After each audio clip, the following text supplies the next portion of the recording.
بسم الله الرحمن الرحيم. الحمد لله رب العالمين،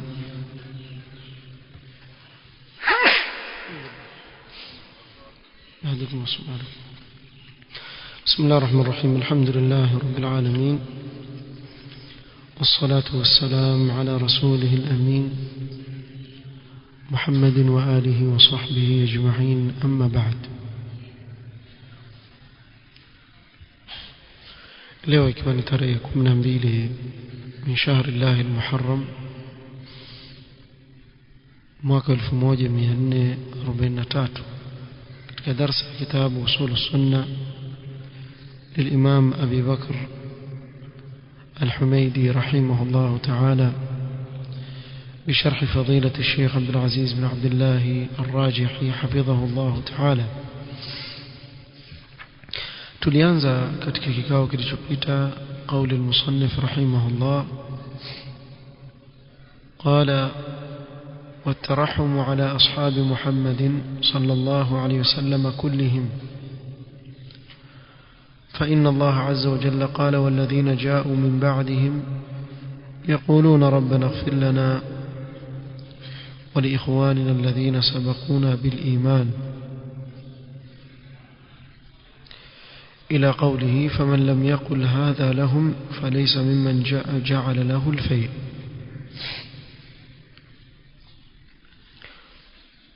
نتاج الشيخ حفظه الله orodha ya nusus, بمعنى آية na hadith, nusus za Qur'an na Sunna katika kueleza fadhila za masahaba, na tumegusia baadhi ya hizi nusus alizozitaja mpaka nasi ya nambari 6, asimamia nambari 6. قال في الصحيحين عن أبي سعيد الخدري رضي الله عنه قال: كان بين خالد بن الوليد وبين عبد الرحمن بن عوف شيء فسبه خالد. وهذا يدل على أن الصحابة ليسوا معصومين، صحابة وكيفذيوا نمكوسا. kulitokea baina ya Khalid ibn al-Walid na Abd al-Rahman bin Auf tetesi baina yao. Khalid akamtukana binadamu, akamtukana Abd al-Rahman bin Auf. فقال رسول الله صلى الله عليه وسلم akasema: لا تسبوا أحدا من أصحابي، msimtusi yoyote katika masahaba wangu. فإن أحدكم لو أنفق مثل أحد ذهبا ما أدرك مد أحدهم ولا نصيفا، kwani mmoja wenu akitoa mfano wa Uhud dhahabu hawezi kufika kibaba cha mmoja wao au nusu ya kibaba.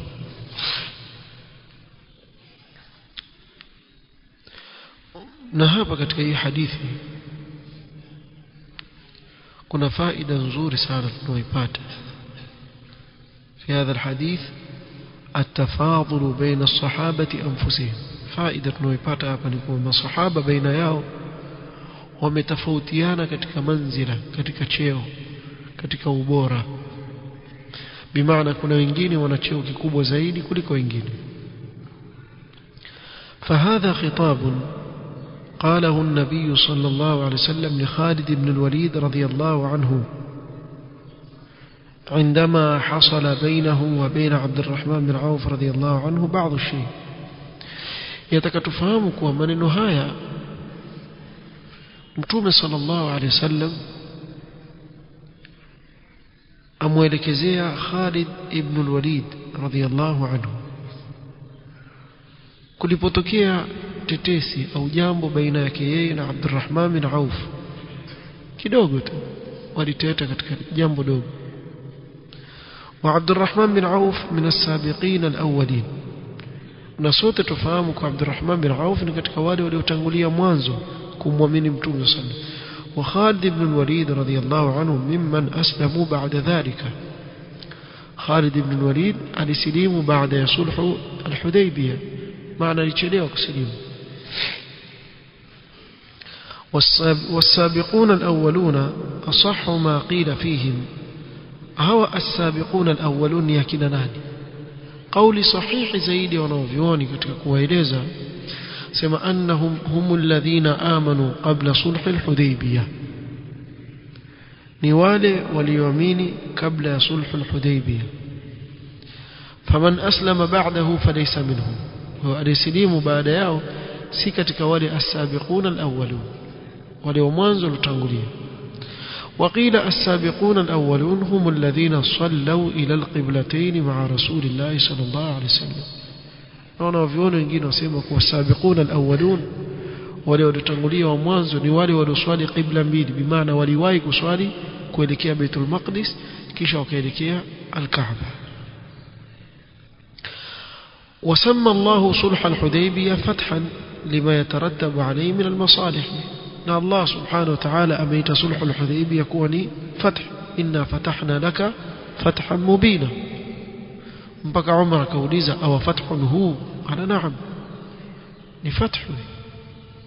kwa kaita sulhu al-Hudaybiyah kuwa ni fathu sababu kuna maslaha makubwa ndani yake yalipatikana, pamoja na kuwa dhahir ya yale maneno yaliyoandikwa pale, zile bunud ni kama za walemea waislamu, lakini si kweli.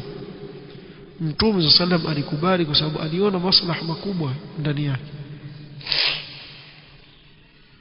فعبد الرحمن بن عوف رضي الله عنه من السابقين الأولين الذين أسلموا قبل صلح الحديبية. وخالد بن الوليد رضي الله عنه ممن تأخر إسلامه فأسلم بعده. وعبد الرحمن بن عوف ni katika wale wa mwanzo waliotangulia uislamu wao katika kusilimu kabla ya sulhu al-Hudaybiyah. ama Khalid ibn al-Walid radhiyallahu anhu ni katika wale waliochelewa kusilimu, kasilimu baada yake, baada ya sulhu al-Hudaybiyah. فكان بين خالد وعبد الرحمن رضي الله عنه شيء, kukawa kuna tetesi baina ya Khalid na Abd al-Rahman bin Auf, شيء ما. فكان بين خالد وعبد الرحمن رضي الله عنه شيء ما فسب خالد عبد الرحمن رضي الله عنه. خالد بن الوليد أكمتوسي عبد الرحمن بن عوف رضي الله عنه أرضاه. فخاطب النبي صلى الله عليه وسلم خالدا قال لا تسبوا أحدا من أصحابه. Mtume صلى الله عليه وسلم akawazungumza na Khalid ibn Walid amwambia usimtukane yoyote katika masahaba wangu, wa kulluhum sahaba, na wote wawili ni masahaba, huyu ni sahaba na huyu ni sahaba. ولكن عبد الرحمن بن عوف رضي الله عنه أسبق في الصحبة. لكن عبد الرحمن بن عوف رضي الله عنه ametangulia zaidi katika kuwa sahaba wa Mtume sallam. ولا تصبوا أحدا من أصحابي يعني الذين تقدم صحبتهم لا تسبوهم، لا تسبونهم، لا تسبوهم. msiwatusi yoyote katika masahaba wangu waliotangulia katika kuwa masahaba usilimu. فيخاطب النبي صلى الله عليه وسلم الصحابي المتأخر وينهاه عن سب الصحابي المتقدم. Mtume صلى الله عليه وسلم azungumza na sahaba aliyechelewa kusilimu kuwa asimtusi yule sahaba aliyemtangulia. فالذين ليس لهم صحبة أولى بذلك النهي. kwa wale wasiokuwa masahaba kama sisi ni aula zaidi sisi tukatazwe jambo kama hili. hapa mashia wakaichukua hii dalili eti kuthibitisha kuwa Khalid sio nani, sio sahaba. mwanzo waweza kushangaa kwa nini mashia wana uadui mkubwa dhidi ya Khalid bin Walid. kwa nini? siri yake nini? kwa sababu Khalid ibn Walid ndio aliyewakanyaga vichwa vyao wa Fursi wakati wa khilafa ya Umar. yeye ndio alikuwa komanda aliyeangusha daula ya Furs kwa muda mfupi sana. Khalid bin Walid akaangusha daula ya Furs chini, haikusimama ile daula. baada ya Khalid kuiangusha خلاص. na Roma pia aliangusha daula ya Roma na akaangusha daula ya Furs. Kwa lazima hawa, kwa sababu ni Wafursi, majusi wao, asili yao waabudu wa moto, lazima watabeba chuki na kila sahaba ambaye amekuwa ni sababu ya kuangusha Persian Empire.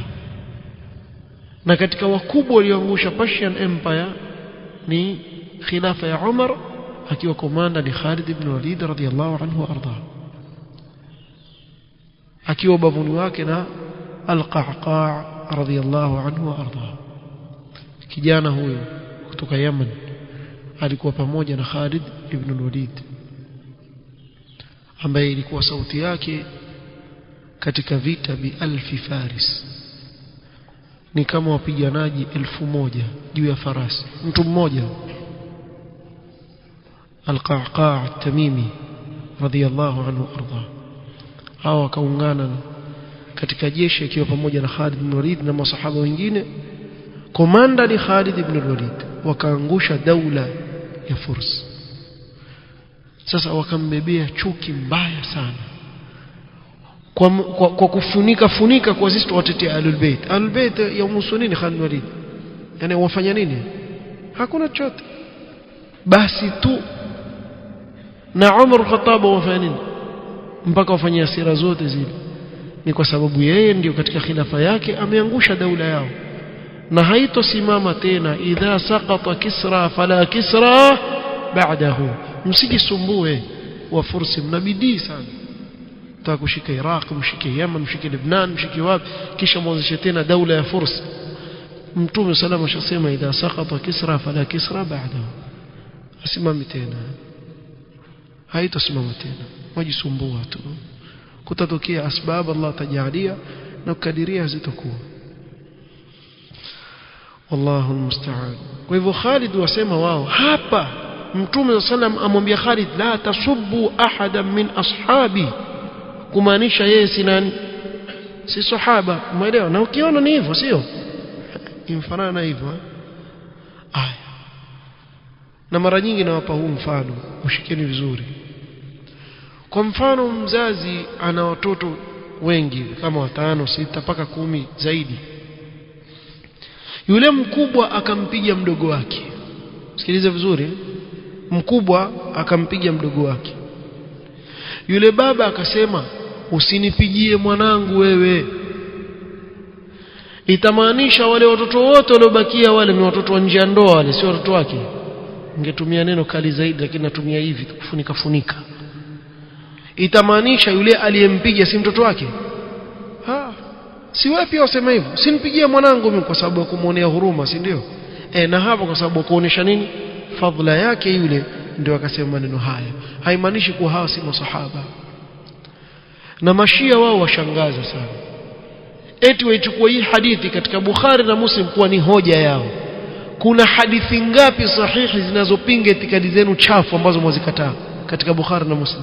Bukhari huyo atakuwa muovu sasa hivi wakitaka shubha, Bukhari huyo anakuwa yafaa. Sijui muona vizuri. Na kuna bahthi nzuri sana iko maktaba juu, al-ahadith allati istadallat biha ash-shi'a, yani ahadith ahli sunna ambazo wametoa kuwa ni dalili kwa Shia dhidi ahli sunna. Bahthi nzuri, si kubwa, ndogo hivi, imekusanya hadithi zote ambazo ndio shubha zao pekee yake, alafu na jawabu. Ukizijua tu zile basi tosha. Najoji hawana shubha yote ya maana. Dini ya mashia mimi naifananisha na dini ya manasara. Mnasara kijapo ukimuuliza maswali mawili matatu ataketi kuna kichwa ajue ajibu nini. Hebu nikuulize, aliyesulubiwa nani? Atakwambia mmoja. Mwingine anasema alisulubiwa ni Yesu, Isa yani. Na Isa nani? Ama Yesu nani? Yesu ndio Mungu. Kwa hivyo Mungu wako haitakidi kuwa amesulubiwa. Mkubali hilo? Nakubali. Sasa ikiwa Mayahudi wameweza kumsulubu Mungu wako wewe, itakuwa nani alishinda? Mayahudi ama Mungu wako? Nani alishinda? Nani aliyeshinda? Ikiwa mimi nataka kufanya jambo kisha wewe ukashindwa kunizuia, nani anshinda hapa? Alafu alikufia nini pale juu? Hilo hana jawabu. Acha tuliruki, hilo hana jawabu, turuka. alikufa kwa nini?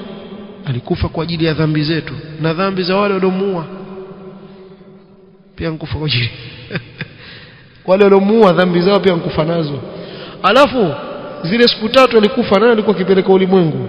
Ikiwa Mungu alikufa, nani alikuwa akipeleka ulimwengu siku 3? Kisha Mungu akafufuliwa, sio? Nani aliyemfufua Mungu huyo? Yani kuna maswali ya kanganya hayajibiki. Basi hivi ndivyo walivyo Mashia. Mashia waweza kuuliza maswali wakakaa hivi ya kuangalia tu, hana jawabu, sababu dini ya batil. Dini ya batil, haina haki, ni batil. Kini washangaa ati mtu mara moja mimi nakuamsha najua leo kama ni haki. Na hii sana utaipata kwa khurafiyin. Kidogo tukipewa senti hivi basi miaka 60 na khurafi aje kujua uzeeni kwa ushia ndio haki ati awachole khurafi. Tangu na hapo alikuwa kwenye matope ukaruka kwenye kinyesi. Kwa sababu mimi sioni tofauti kubwa baina watu wa tariqa na Mashia. Kuna mambo mingi ni qawasim mushtaraka, na ndio maana ya wasahali wao kuwa Mashia. Wengi wao wa Mashia kwa sababu bali wote wanaokuwa Mashia ni wao ndio wao Mashia. Huwezi kumwona mtu wa sunna ambao wao wamuita Wahabi, hata kiwa hizbi pia ngumu sana kugeuka Mshia. Wanaogeuka Mashia mahurafi, kwa sababu tayari aslan katika itikadi yao kuna mambo mengi, ikiwa ni kuabudu makaburi na hawa pia waabudu makaburi. Kwa hivyo hapo tuko draw. Nini tena? Ikiwa maulidi na hawa pia washirikia maulidi, kwa hivyo tuko draw hapo. Si ndio washirikia pamoja? Na haya yote haya utaona mengi ambayo ni qawasim mushtaraka bainahuma ndio yamepelekea katika sehemu nyingi ambazo zina usufi kuingia ushia. Sehemu nyingi zilizo na usufi ndio zaingia ushia.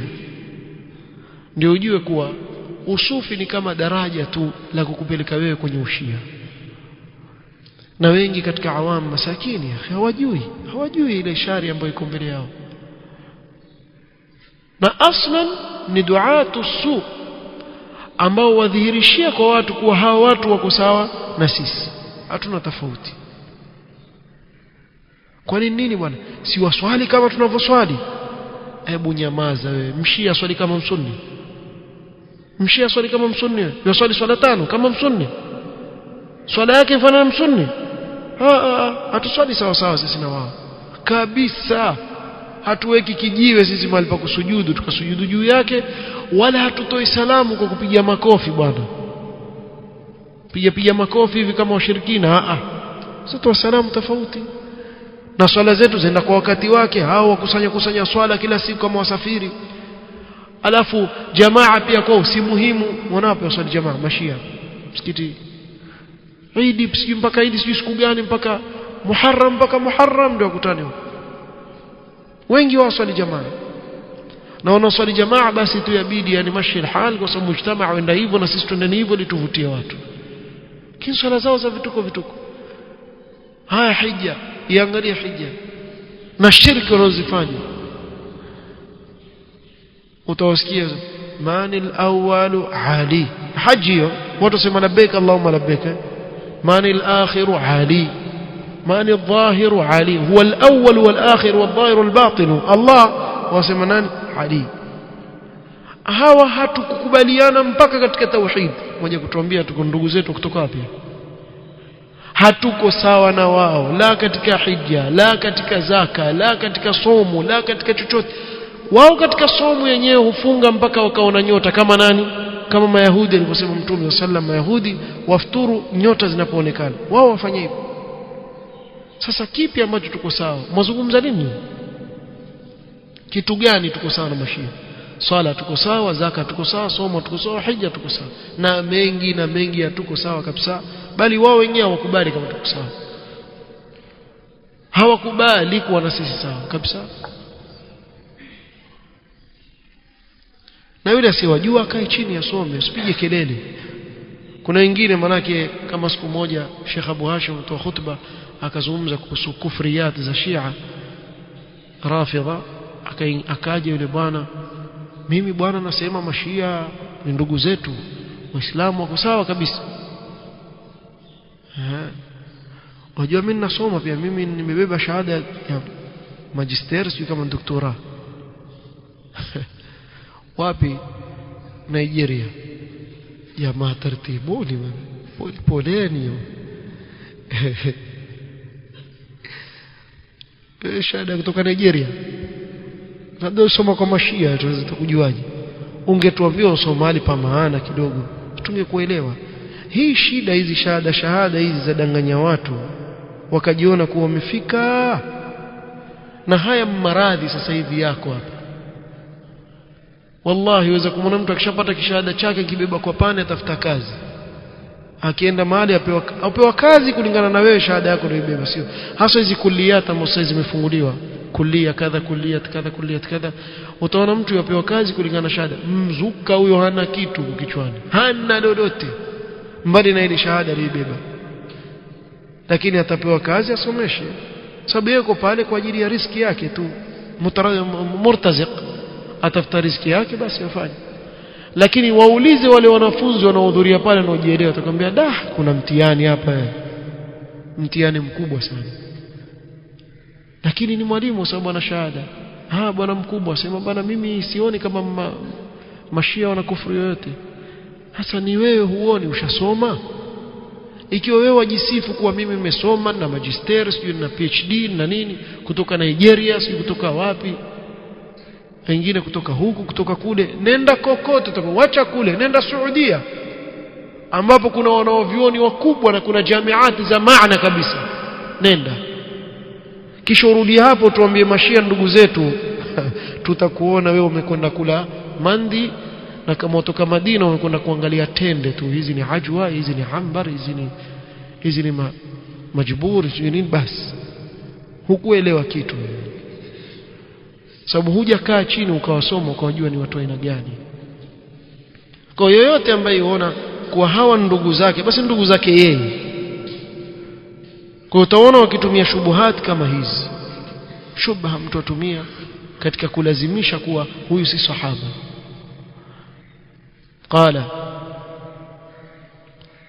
fa inna ahadakum law anfaqa mithla uhud dhahaban ma adraka mudda ahadihim wala nasifa mmoja wenu akitoa mfano mlima Uhud dhahabu sadaqa hawezi kufika kibaba cha mmoja wao au nusu yake والمعنى أن هناك تفاضل بين الصحابة الذين تقدم إسلامهم والذين تأخر إسلامهم kubwa hapa ni kuwa kuna tofauti baina ya masahaba waliotangulia kusilimu na wale waliosilimu baadaye يقول النبي صلى الله عليه وسلم لو أنفق خالد الذي تأخر إسلامه مثل أحد ذهبا وأنفق عبد الرحمن مدا وهو ملء كفه أو نصيفه لسبقه عبد الرحمن sio mfahamu hapa Khalid Walid ambaye amechelewa kusilimu lau kama angetoa mfano wa mlima Uhud dhahabu na Abdurrahman bin Auf akatoa kibaba tu kiasi cha mkono hivi au nusu yake Abdurrahman bin Auf ile ajira atakayopewa ni kubwa zaidi kuliko Khalid